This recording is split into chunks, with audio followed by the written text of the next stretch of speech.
右上方3个点进去。录制声音档。第一行打勾。录制声音档。与原来的文字档相同。这样才能够顺利的录音。可以录音了。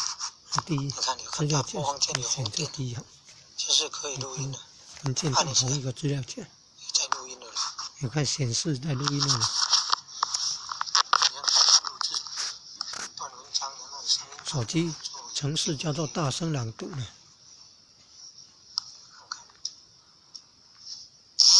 这个界面，然后如果在